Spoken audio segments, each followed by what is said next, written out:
नमस्कार साथियों। आज का हमारा टॉपिक है अल्टरनेटर। तो साथियों, आज के इस क्लास में हम डिस्कशन करने जा रहे हैं किसके बारे में? अल्टरनेटर के बारे में साथियों। तो सभी साथियों से रिक्वेस्ट है, सभी साथी चैनल को सब्सक्राइब करें, ज़्यादा से ज़्यादा लाइक और शेयर करें ताकि सभी ज़रूरतमंद साथियों के पास अपनी ये क्लास पहुँचे। तो साथियों, आज का टॉपिक हम शुरू करने जा रहे हैं। आज के इस टॉपिक में हम डिस्कशन करेंगे अल्टरनेटर की बेसिक थ्योरी के बारे में, बेसिक टर्म के बारे में। वैसे साथियों, ये जो टॉपिक है ये बड़ा आसान सा टॉपिक है, क्योंकि इसी टॉपिक से रिलेटेड हमारा एक टॉपिक है डीसी जनरेटर, और दूसरा साथियों इसी टॉपिक से जो हमारा नेक्स्ट टॉपिक है इसी से रिलेटेड है, वो है हमारी सिंक्रोनस मोटर। तो यानी इस प्रकार से ये बड़ा मिलता जुलता टॉपिक है। तो साथियों, और बहुत ही शॉर्ट और बड़ा आसान तरीके से इस टॉपिक को समझाने की साथियों मेरी कोशिश रहेगी। तो साथियों, अब इस टॉपिक को हम शुरू करने जा रहे हैं। तो साथियों, सबसे पहले है अल्टरनेटर। सबसे पहले हमें अल्टरनेटर के बारे में पता होना चाहिए कि अल्टरनेटर क्या चीज़ है। अल्टरनेटर साथियों, जिस प्रकार से हमने डीसी जनरेटर के बारे में पढ़ा था, डीसी जनरेटर क्या है? डीसी सप्लाई पैदा करने का काम कर रहा था। उसी प्रकार से जो अल्टरनेटर है, अल्टरनेटर भी एक प्रकार का जनरेटर है। तो ये जनरेटर क्या कर रहा है? ये एसी सप्लाई पैदा करने का काम कर रहा है। तो इस प्रकार से अल्टरनेटर को एसी जनरेटर भी कहते हैं साथियों। तो अब इसका उपयोग कहाँ है? हमारे जितने भी थर्मल हैं, हमारे थर्मल में जो सप्लाई पैदा होती है एसी, वो किसके द्वारा होती है साथियों? वो हमारी अल्टरनेटर के द्वारा होती है। तो इस प्रकार से साथियों आज हम डिस्कशन करेंगे कि हमारा जो एसी सप्लाई पैदा करने वाला जो हमारा अल्टरनेटर है वो किस प्रकार से काम करता है साथियों। तो आज के इस टॉपिक को साथियों इस प्रकार से हम शुरू करने जा रहे हैं साथियों। फर्स्ट है, यांत्रिक ऊर्जा को एसी विद्युत ऊर्जा में बदलने वाली मशीन अल्टरनेटर या एसी जनरेटर कहलाती है। तो साथियों इस प्रकार से इसके नाम से क्लियर है कि अल्टरनेटर क्या है? अल्टरनेटर एसी जनरेटर है जो यांत्रिक ऊर्जा को एसी विद्युत ऊर्जा में बदलने वाली मशीन। तो यूज कहाँ होती है? यूज होती है साथियों ये हमारे पावर प्लांट में। अब ये किसको कन्वर्ट कर रही है? यांत्रिक ऊर्जा माने मैकेनिकल ऊर्जा को। तो जो हमारी मैकेनिकल ऊर्जा है वो हमारे अलग अलग प्लांट में, हमारे अलग अलग प्लांट में अलग अलग रूपों में मिलती है। कहीं तो टरबाइन को घुमाया जाता है, किसके द्वारा? भाप के द्वारा। किसके द्वारा? स्टीम के द्वारा टरबाइन को घुमाया जाता है। कहीं ऊंचाई से डैम से पानी गिरा करके टरबाइन को घुमाया जाता है, और उस टरबाइन के साथ किसको जोड़ा जाता है? आपके अल्टरनेटर को जोड़ा जाता है। तो इस प्रकार से अल्टरनेटर को घुमाने के तरीके अलग अलग हो सकते हैं, यांत्रिक ऊर्जा देने के तरीके अलग अलग हो सकते हैं, लेकिन इसकी आउटपुट में कोई बदलाव नहीं होता। इसकी आउटपुट क्या रहती है? इसकी आउटपुट हमेशा एसी आउटपुट ही रहती है साथियों। तो इस प्रकार से क्या करता है हमारा अल्टरनेटर? सप्लाई देने का हमें काम करता है, लेकिन अल्टरनेटर को जो इनपुट मिलती है वो मैकेनिकल ऊर्जा के रूप में मिलती है। अब जो वो मैकेनिकल ऊर्जा है, मैकेनिकल ऊर्जा बहुत सारी फॉर्म से मिलती है। कहीं स्टीम के रूप में, कहीं ऊपर से मतलब किसी डैम में से पानी गिरा करके टरबाइन को घुमाया जाता है, और कहीं स्टीम बनाई जाती है किसका प्रयोग करके?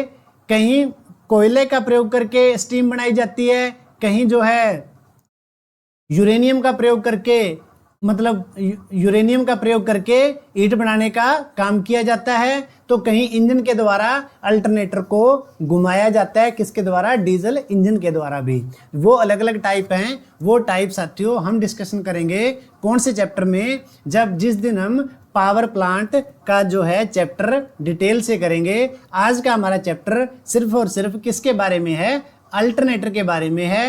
अल्टरनेटर क्या कर रहा है, यांत्रिक ऊर्जा को एसी विद्युत ऊर्जा में बदलने का काम कर रहा है, इसे एसी जनरेटर भी कहा जाता है। तो साथियों अब जो हमारा अल्टरनेटर है ये किस सिद्धांत पे कार्य करता है, इलेक्ट्रोमैग्नेटिक इंडक्शन के सिद्धांत पर ये कार्य करता है।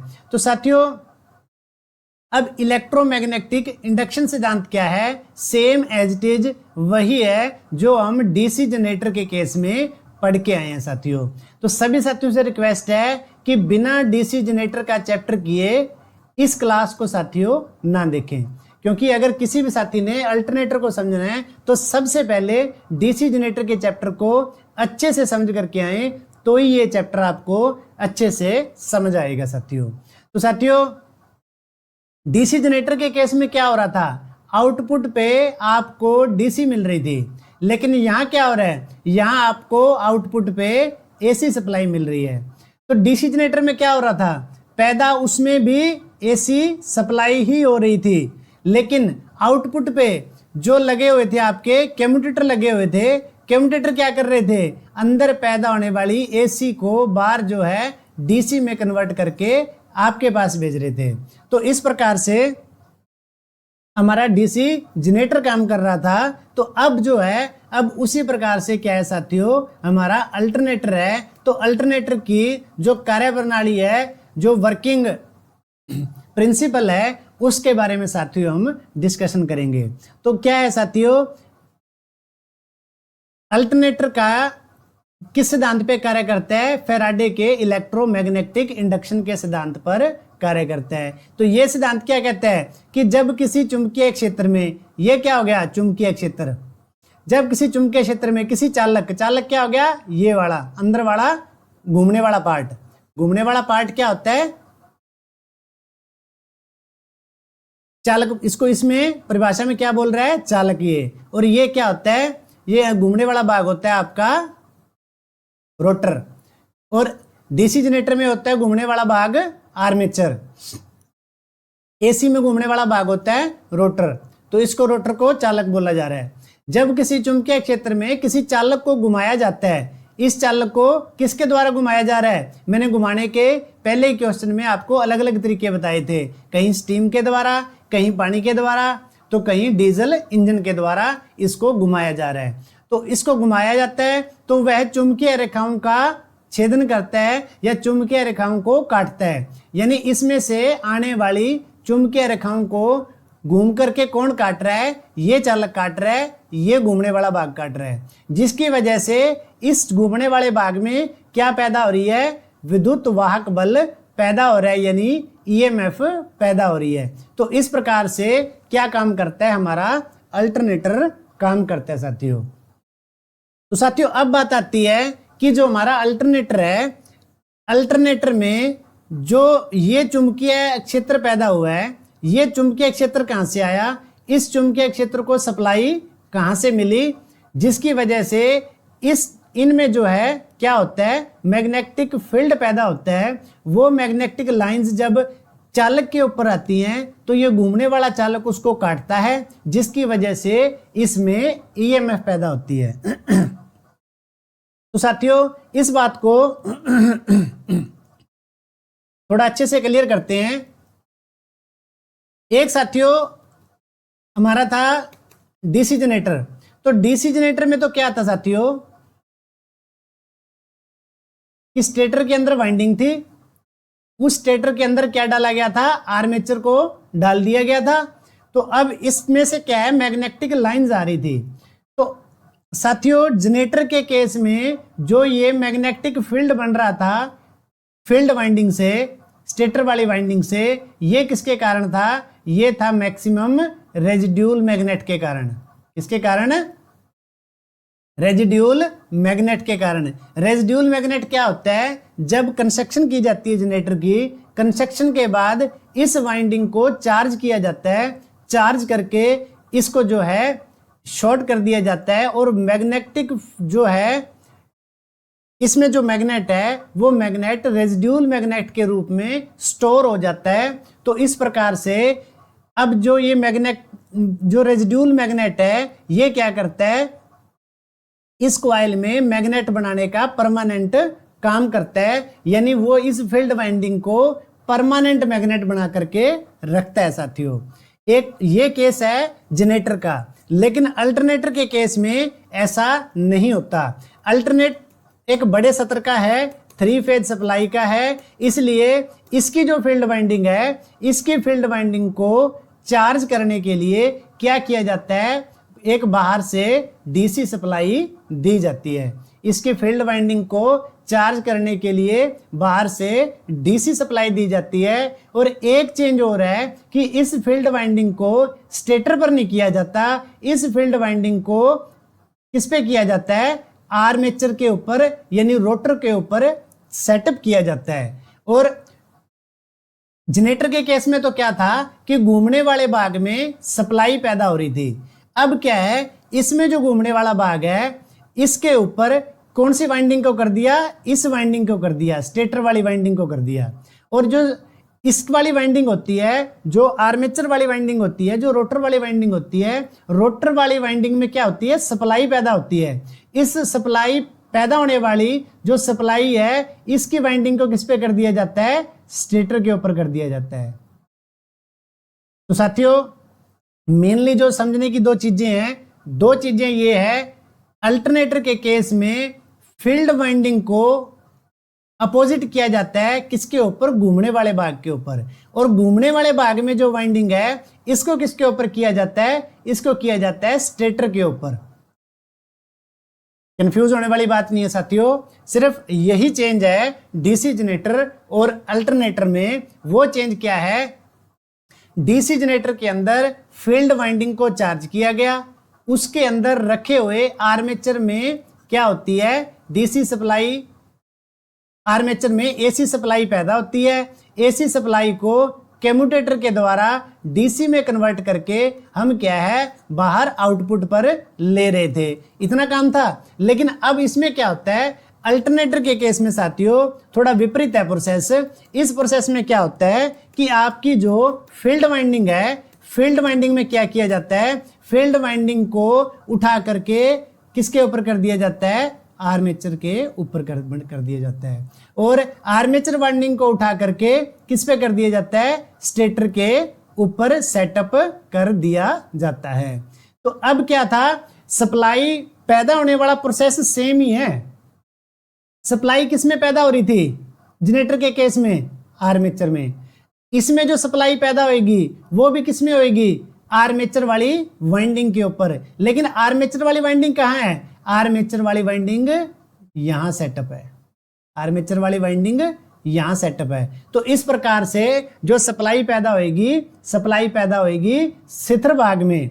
और जो चार्ज करने के लिए, इस फील्ड वाइंडिंग को चार्ज करने के लिए जो सप्लाई दी जाएगी वो घूमने वाले भाग के ऊपर सप्लाई दी जाएगी।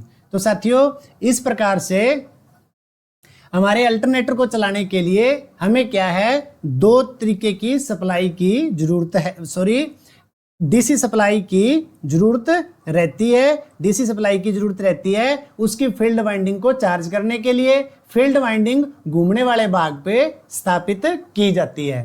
तो अब ये फील्ड वाइंडिंग चार्ज हो जाती है। जैसे ये फील्ड वाइंडिंग चार्ज होगी तो इस घूमने वाले भाग को किसके द्वारा घुमाया जाता है, किसी एक्सटर्नल सोर्स के द्वारा। जब इसको घुमाया जाता है तो क्या होता है, इस जो ये आपकी आर्मेचर की वाइंडिंग है, रोटर वाली वाइंडिंग है, इस रोटर वाइंडिंग में सप्लाई पैदा होती है और उस सप्लाई को हम इस प्रकार से बाहर की तरफ आउटपुट के ऊपर ले सकते हैं। तो ये केस है हमारा किसका, अल्टरनेटर का साथियों केस है। Same as it is generator की तरह है। चेंज क्या है, चेंज सिर्फ दो ही चेंज है। डीसी जनरेटर था, डीसी सप्लाई पैदा कर रहा था। अल्टरनेटर जो है, अल्टरनेटर 3 फेज सप्लाई पैदा कर रहा है। दूसरा, अल्टरनेटर में 3 फेज सप्लाई पैदा करने के लिए उसके घूमने वाले भाग को एक तो आपको क्या देनी पड़ेगी, मैकेनिकल पावर देनी पड़ेगी। दूसरा भाई उसको डीसी सप्लाई भी देनी पड़ेगी, क्योंकि इतनी हैवी जो है माने बल्क पावर अगर आपने जनरेट करनी है तो उसके लिए रेजिड्यूल मैग्नेट जो डीसी में काम कर गया था फील्ड को चार्ज करने के लिए, वो यहाँ काम नहीं करेगा। इस फील्ड को मतलब अच्छे से चार्ज करने के लिए आपको क्या करना पड़ेगा, इस फील्ड को सप्लाई देनी पड़ेगी। ये फील्ड उल्टी सेटअप कर रखी है। जनरेटर के केस में ये स्टेटर पर होती है, तो अल्टरनेटर के केस में ये किस पे होती है, रोटर के ऊपर होती है, माने आर्मेचर के ऊपर होती है साथियों। तो इस प्रकार से ये क्वेश्चन आगे आगे हम कवर करेंगे। इसी प्रोसेस से साथियों आगे हमारे क्वेश्चन बनेंगे साथियों। इससे नेक्स्ट है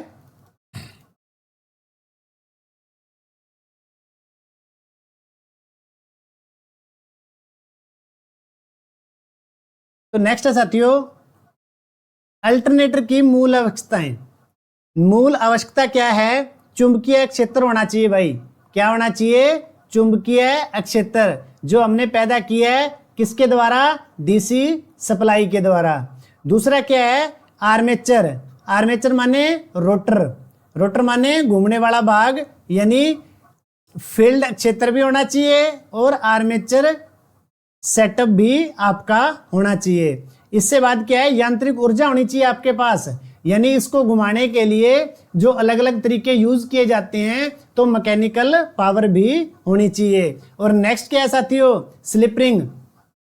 स्लिप रिंग किसके लिए, इस घूमने वाले भाग से सप्लाई लेने और देने के लिए किसका प्रयोग होता है, स्लिप रिंग का प्रयोग होता है। इस चीज को हम अच्छे से डिस्कशन करके आए हैं पहले डीसी मोटर और डीसी जनरेटर के चैप्टर में, तो इसलिए स्लिप रिंग के बारे में हम ज्यादा डिटेल नहीं करेंगे डिस्कशन, क्योंकि ये टॉपिक हम बहुत अच्छे से डिस्कशन करके आए हैं। मैंने स्टार्टिंग में बोला है कि आपने सिलेबस की जितनी भी क्लासेस बनाई गई हैं, इन सभी क्लास को आपने सीक्वेंस वाइज ही कवर करना है, जैसे class first, class second, class third. तो नेक्स्ट है साथियों, अल्टरनेटर की संरचना डीसी जनरेटर से मिलती जुलती है। मैंने ये चीज स्टार्टिंग में ही आपको क्लियर कर दी साथियों।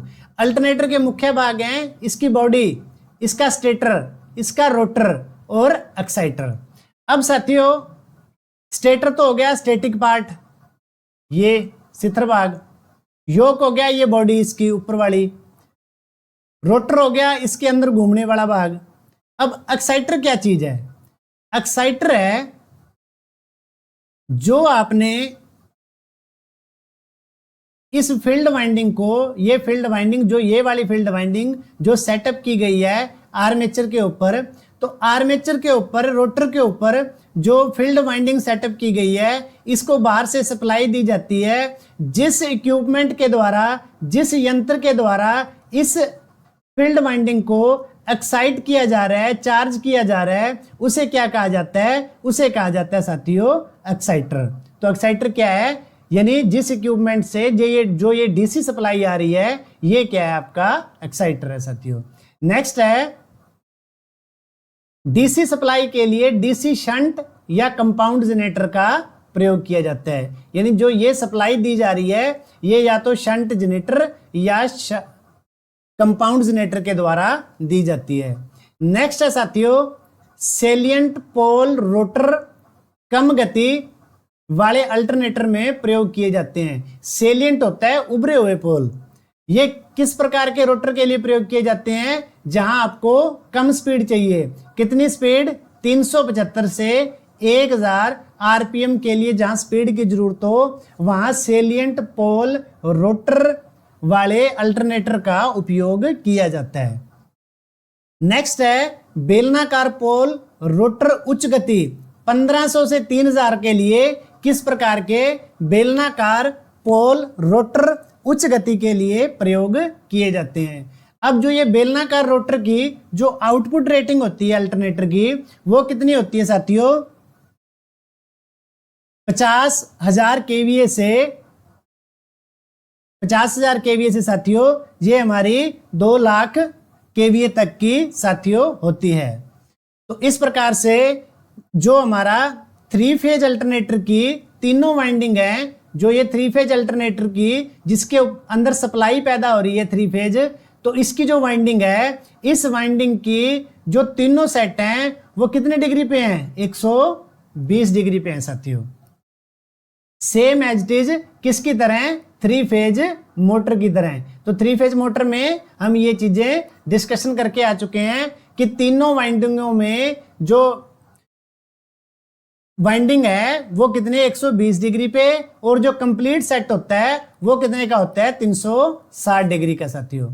नेक्स्ट है, फील्ड वाइंडिंग को उत्तेजित करने के लिए छोटा जनरेटर प्रयोग किया जाता है जिसे एक्साइटर कहते हैं। एक्साइटर रोटर शाफ्ट पर लगा होता है। एक्साइटर के सीरीज में रियोस्टेट लगाकर चुंबकीय फ्लक्स को नियंत्रित किया जा सकता है। यानी जो ये सप्लाई है ये किसके द्वारा, एक छोटे जनरेटर से मिलती है। जो छोटा जनरेटर इस घूमने वाले आर्मेचर की शाफ्ट के ऊपर ही इसको सेटअप किया जाता है, और साथियों इसके ऊपर एक रियोस्टेट लगा होता है। रियोस्टेट डीसी इसके अंदर जाने वाली जो डीसी सप्लाई है उसको कंट्रोल करता है, और उसको कंट्रोल करने से इसके अंदर जाने वाली सप्लाई को कंट्रोल करके आप क्या कर सकते हो, इसके बनने वाले चुंबकीय फ्लक्स को कंट्रोल कर सकते हो।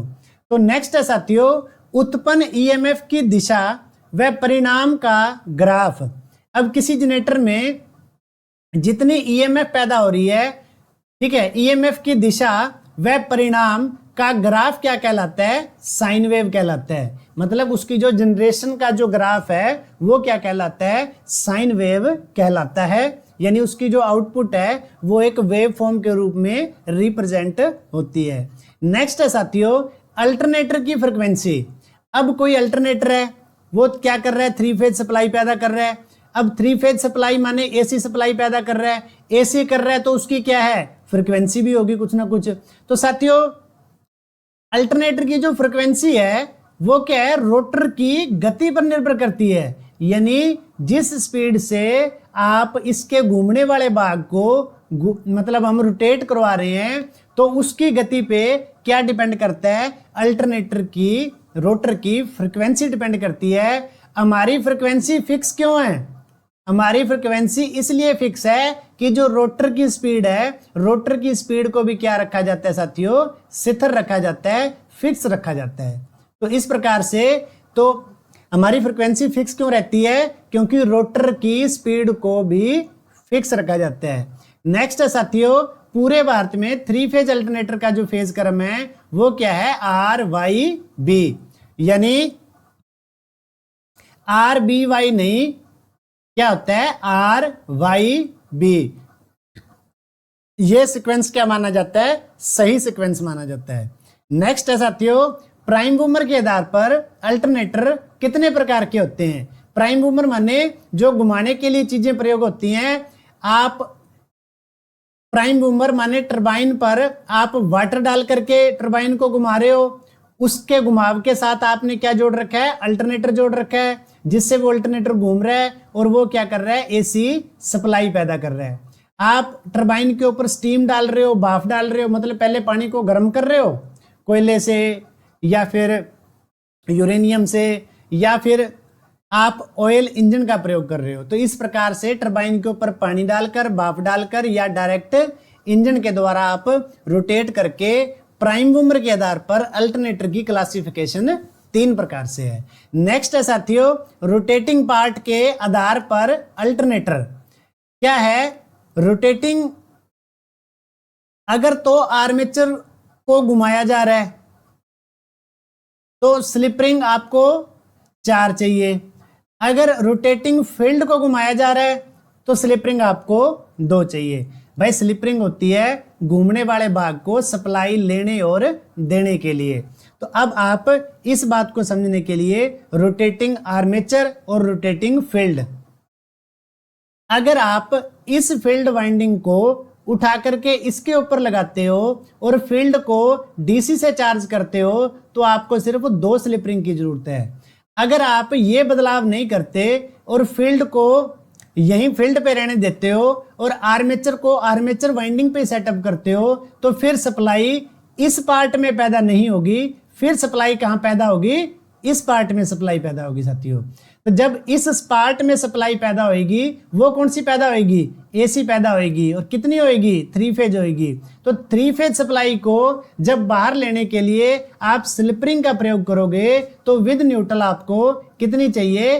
4 स्लिप रिंग की जरूरत रहेगी, क्योंकि 3 फेज और एक न्यूट्रल जो है आपको लगानी पड़ेगी। तो इस प्रकार से आपके पास 2 विकल्प होते हैं, या तो दोनों वाइंडिंग को आप रिवर्स करो या same as it is generator की तरह रखो कि घूमने वाले भाग में सप्लाई पैदा हो। लेकिन हम अल्टरनेटर में ऐसा नहीं करते। हम क्या करते हैं? घूमने वाले भाग में सप्लाई पैदा नहीं करवाते, हम सप्लाई पैदा करवाते हैं शिथिल भाग में। क्यों करवाते हैं? क्योंकि शिथिल भाग से सप्लाई लेनी आसान हो जाती है। शिथिल भाग से सप्लाई लेनी हमें आसान हो जाती है, क्योंकि ये हमारी 3 फेज है। डीसी के केस में तो हम क्यों ले रहे थे? क्योंकि डीसी के केस में हमारे पास सिर्फ और सिर्फ क्या थी? पॉजिटिव और नेगेटिव ही थी, जिसको हम बड़ा आसानी से आउटपुट पे ले पा रहे थे। नेक्स्ट है साथियों, एक्साइटेशन के आधार पर। एक्साइटेशन के आधार पर अल्टरनेटर 2 तरीके के हैं, सेल्फ एक्साइटेड और सेपरेटली एक्साइटेड। अब सेल्फ एक्साइटेड और सेपरेटली एक्साइटेड का क्या मतलब है साथियों? सेल्फ एक्साइटेड तो वो होते हैं, जैसे मैंने आपको जनरेटर का उदाहरण बताया था कि जनरेटर के केस में फील्ड वाइंडिंग रेजिड्यूल मैग्नेट के कारण खुद ही चार्ज रहती है।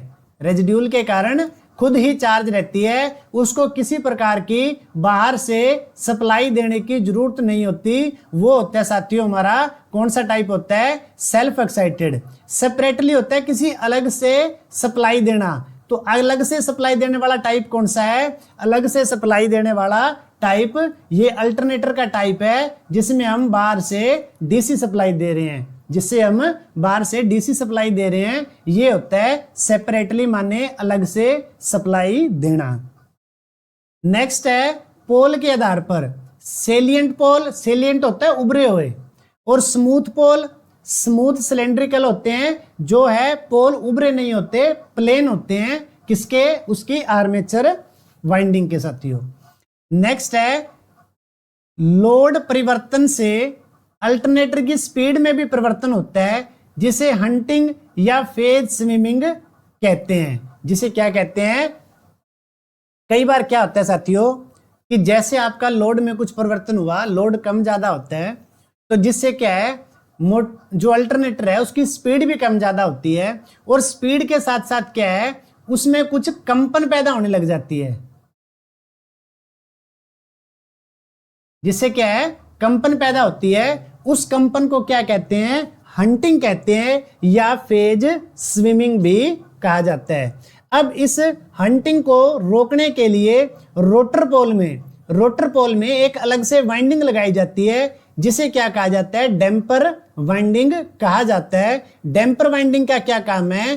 कंपन को खत्म करने का काम किसका है? डैम्पर वाइंडिंग का। उसी प्रकार से हमने इंस्ट्रूमेंट के चैप्टर में भी पढ़ा था कि क्या होता है? डैम्पिंग। डैम्पिंग होती है कंपन। वो किसकी थी? पॉइंटर की, सुई की। पॉइंटर की कंपन को खत्म करने के लिए भी हम किसका प्रयोग कर रहे थे? डैम्पिंग टॉर्क का प्रयोग कर रहे थे। और अल्टरनेटर के केस में अल्टरनेटर की वाइब्रेशन को खत्म करने के लिए भी हम किसका प्रयोग कर रहे हैं? डैम्पिंग वाइंडिंग का प्रयोग कर रहे हैं। ये क्या होती है साथियों? एक अलग से वाइंडिंग का टुकड़ा होता है जो लगा दिया जाता है, और ये वाइंडिंग एक्स्ट्रा मैग्नीट्यूड के कारण पैदा होती है। ये कॉइल क्या करती है? उस एक्स्ट्रा मैग्नीट्यूड को खत्म करने का काम करती है, जिसकी वजह से क्या होता है, हमारा जो कंपन है वो कंपन खत्म हो जाती है। नेक्स्ट है फेज क्रम की जांच किसके द्वारा की जाती है? फेज सीक्वेंस टेस्टर के द्वारा की जाती है। किसके द्वारा? फेज सीक्वेंस टेस्टर के द्वारा की जाती है। नेक्स्ट है साथियों, किसी भी अल्टरनेटर में जो उत्पन्न ईएमएफ है वो डिपेंड किस पे कर रही है? उसका जितना मैग्नेटिक फील्ड बन रहा है, उसके रोटर में जो चालकों की संख्या है, उसके जो रोटर की स्पीड है। अल्टरनेटर की रेटिंग किस में ली जाती है? केवीए और एमवीए में। नेम प्लेट पर क्या क्या अंकित होता है भाई? कि नेम प्लेट पे लिखा होता है कि इस अल्टरनेटर की वोल्टेज कितनी है, स्पीड कितनी है, फेज कितना है, मान लीजिए 3 फेज है या सिंगल फेज है, फ्रीक्वेंसी कितनी है और केवीए रेटिंग कितनी है इसकी। नेक्स्ट है वोल्टेज ड्रॉप। लोड बदलने पर वोल्टेज में जो परिवर्तन होता है उस परिवर्तन को क्या कहा जाता है, वोल्टेज ड्रॉप। माने पहले लोड 0 था तो आपका कोई 3 फेज का अल्टरनेटर कितनी पैदा कर रहा है, 440 वोल्ट पैदा कर रहा है 3 फेज। तो जैसे लोड ज्यादा होता है, लोड बढ़ता गया, तो लोड बदलने से क्या हो जाता है, जो ये आउटपुट है ये आउटपुट आने लगी 410। तो क्या होता है, लोड बढ़ने से वोल्टेज में परिवर्तन हो गया ना, पहले 440 थी अब 410 आ रही है। तो लोड बदलने से वोल्टेज में परिवर्तन क्या कहलाता है, वोल्टेज ड्रॉप कहलाता है साथियों। नेक्स्ट है 2 या 2 से अधिक अल्टरनेटरों को आपस में समांतर क्रम में जोड़ने की प्रक्रिया को सिंक्रोनाइजेशन कहा जाता है। क्या होता है साथियों कि जैसे मान करके चलो कि अगर पूरा का पूरा सेटअप सिर्फ और सिर्फ एक ही अल्टरनेटर पे रख दिया जाए तो क्या होता है, उसमें खराबी भी आ सकती है, उसकी हमने मेंटेनेंस भी करनी है तो हमें बहुत दिक्कतें आती हैं, या फिर हमारा लोड ज्यादा हो सकता है। तो क्या किया जाता है, 2 अल्टरनेटर को पैरेलल कनेक्टेड किया जाता है। तो पैरेलल कनेक्टेड करने से क्या होता है साथियों, एक तो लोड ज्यादा होने पे अल्टरनेटर फर्स्ट और ये आपका सेकंड है, इन दोनों को क्या चला दिया, पैरेलल चला दिया। तो ये जो सिंक्रोनाइजेशन मेथड है ये कहता है कि दोनों की फ्रीक्वेंसी समान होनी चाहिए, दोनों का फेज करंट समान होना चाहिए, प्रति इकाई इंपीडेंस वाइंडिंग रेशियो में प्रति इकाई इंपीडेंस भी क्या होना चाहिए, समान होना चाहिए। अब इनको पैरेलल क्रम में सिंक्रोनाइज सिस्टम में से क्यों जोड़ा जाता है, मान लो पहले वाले की कैपेसिटी है 2 MVA और लोड जो है आपका हो गया 3 MVA। इस केस में क्या होता है, आप क्या करोगे, इसके पैरेलल में एक और जोड़ दिया, यानी ये ऑटो होता है, ये ऑटो मोड भी है आजकल। तो इस केस में क्या होता है कि जब तक तो लोड इसके अंडर रहेगा तो ये चलता रहेगा, अगर लोड ज्यादा हो गया तो ये लोड शेयर करना शुरू कर देता है। और लोड शेयर किस आधार पे करता है, जो परसेंटेज आपने फिक्स कर रखी है। मान लो आपने फ्रीक्वेंसी फिक्स कर दी इन दोनों को सिंक्रोनाइज करने के बाद कि जो लोड रेशियो है ना वो 50% होना चाहिए। तो अगर मान करके चलो टोटल लोड 2 MVA चल रहा है, 2 MVA लोड चल रहा है, तो एक इस पे चलेगा एक इस पे चलेगा। अगर आप इस रेशियो को क्या कर सकते हो, 70-30 भी कर सकते हो, ठीक है, 60-40 भी कर सकते हो, तो वो अपनी रिक्वायरमेंट और की गई जो है सेटिंग के आधार पे होता है साथियों।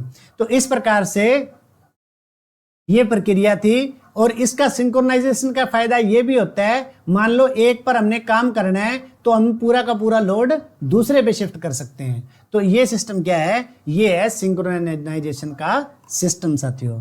तो इस प्रकार से आज हमने डिस्कशन किया किसके बारे में साथियों, अल्टरनेटर के बारे में हमने डिस्कशन किया है। तो अब साथियों जो हमारा अल्टरनेटर का जो टॉपिक था, इस टॉपिक में हमने बेसिक टर्म जो है अल्टरनेटर की साथियों कवर की है।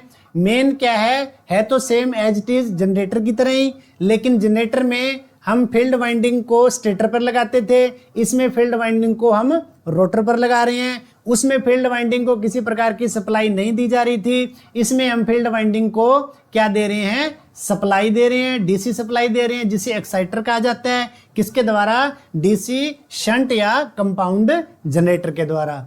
इसी प्रकार से साथियों डीसी जनरेटर के अंदर जो सप्लाई पैदा हो रही थी घूमने वाले भाग में, लेकिन यहां जो सप्लाई पैदा हो रही है वो किस में हो रही है, शिथिल भाग में हो रही है। और शिथिल भाग से सप्लाई लेनी आसान होती है, इसलिए उस सप्लाई को आउटपुट पे लिया जा सकता है। तो इस प्रकार से साथियों उम्मीद है कि आपको जो ये टॉपिक है अच्छे से समझ आया होगा। तो साथियों नेक्स्ट हम अल्टरनेटर की डिटेल थ्योरी कवर करेंगे और डिटेल थ्योरी के बाद किस प्रकार से इस चैप्टर के ऑब्जेक्टिव क्वेश्चन बनते हैं, तो ऑब्जेक्टिव क्वेश्चन भी आपके साथ बहुत अच्छे से आपको समझाए जाएंगे 1 बाय 1 कि हर ऑब्जेक्टिव ऑप्शन के पीछे की बैकअप थ्योरी पता होनी चाहिए, जिससे हम किसी भी ऑब्जेक्टिव को बहुत अच्छे से हल कर सकते हैं। तो साथियों, आज की क्लास के लिए इतना ही। धन्यवाद।